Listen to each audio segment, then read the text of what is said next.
જો તમને આ રેસીપી પસંદ આવી તો લાઈક કરજો, શેર કરજો અને સબસ્ક્રાઇબ કરજો. બધાને જય શ્રી કૃષ્ણ.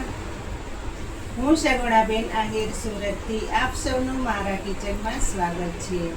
આજે હું શેર કરીશ પિઝાની રેસીપી. અને હા, તમને જો મારી રેસીપીઓ સારી લાગે તો મારી ચેનલને લાઈક, શેર અને સબસ્ક્રાઇબ ચોક્કસથી કરજો. અને વધારેમાં વધારે તો તમારા મિત્રોને મારી રેસીપીઓ શેર કરજો. તો ચાલો પિઝા બનાવવાની શરૂઆત કરીએ. પિઝા બનાવવા માટે મેં અહીં પિઝાનો રોટલો લીધેલો છે. આ રોટલાની રેસીપી તમને મારી ચેનલમાં મળી જશે. આ રોટલા ઉપર પહેલાં તો આપણે પિઝા સોસ લગાવશું.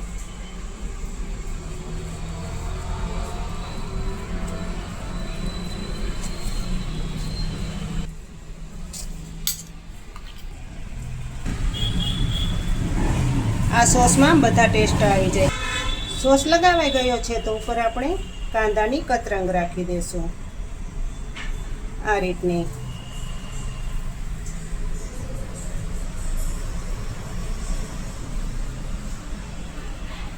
પિઝાને તમે ગમે તે રીતે સજાવી શકો.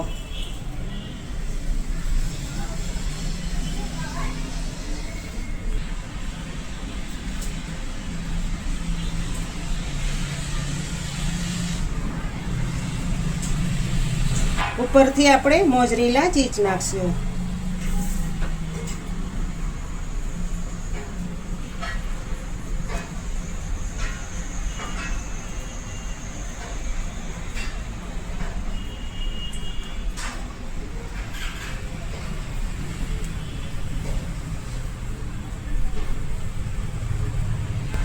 હવે ટમેટાના ટુકડા મૂકીશું.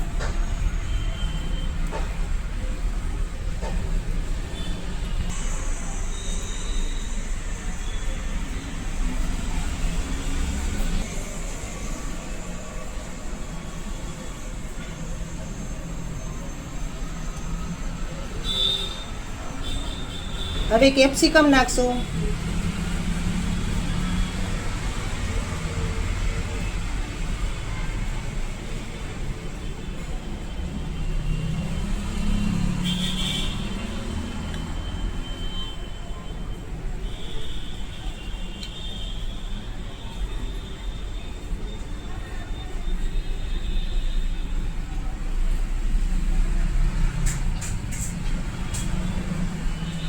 ઉપરથી આપણે મકાઈના બાફેલા દાણા નાખીશું.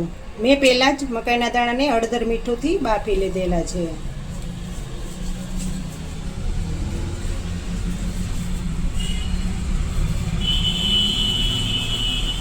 ઘરમાં ગમે તે વેજીટેબલ હોય તે તમે નાખી શકો છો.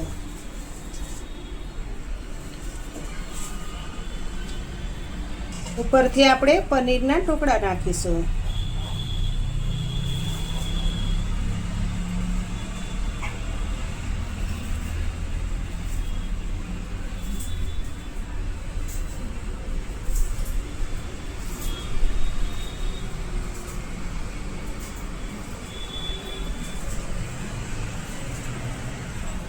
હવે છેલ્લે આપણે પિઝાનો મસાલો નાખીશું.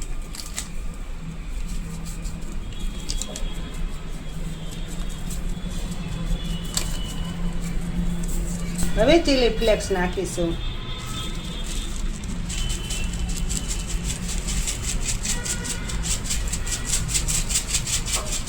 ઉપરથી આપણે મોઝરેલા ચીઝ નાખી દઈશું.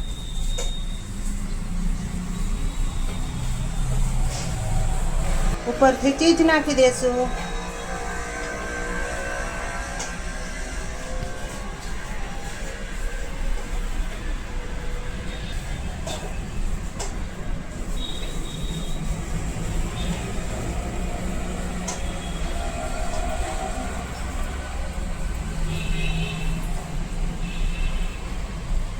પિઝાનો રોટલો હાઈ ક્લાસ સજાવાઈ ગયો છે.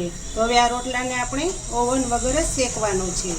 આપણે ઓવન તો નથી પણ તવામાં શેકીશું. પિઝાનો રોટલો શેકવા માટે તવો લીધેલો છે. તેને પહેલાં ગરમ કરી લેશું. ગેસ ધીમો રાખી દેશું. તવો ગરમ થઈ જાય એટલે ગેસ ધીમો કરી દેવાનો. તવો સરસ રીતે ગરમ થઈ ગયો છે તો તેમાં આપણે બટર લગાવી દેશું. બટર અથવા માખણ ગમે તે લગાવી શકો.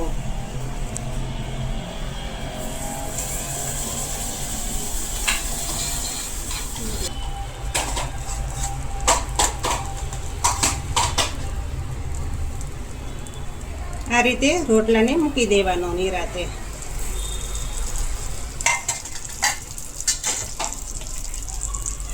ફરતી સાઈડ પણ માખણ લગાવી દેશું.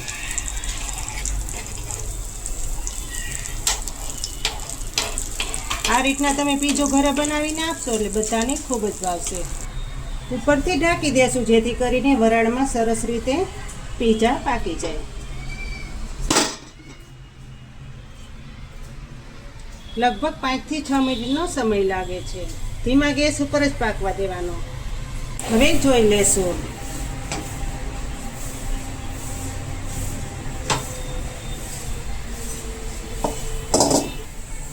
પીઝું હાઈ ક્લાસ બની ગયું છે. તો હવે ગેસ બંધ કરી દેશું અને નીચે ઉતારી લેશું.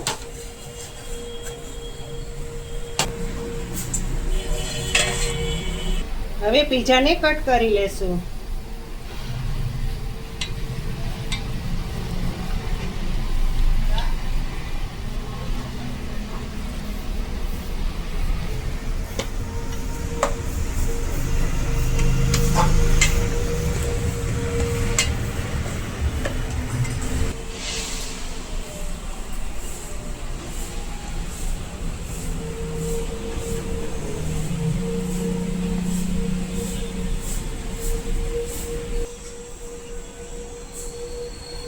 જોઈ શકો છો ને કેટલું સરસ પીઝું તૈયાર થયું છે.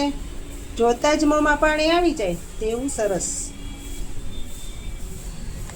તમને જો આ મારી પીઝાની રેસીપી સારી લાગે તો મારી ચેનલને લાઈક, શેર અને સબસ્ક્રાઈબ ચોક્કસથી કરી દેજો, જેથી કરીને હું પણ નવી નવી રેસીપીઓ તમારી સામે શેર કરી શકું.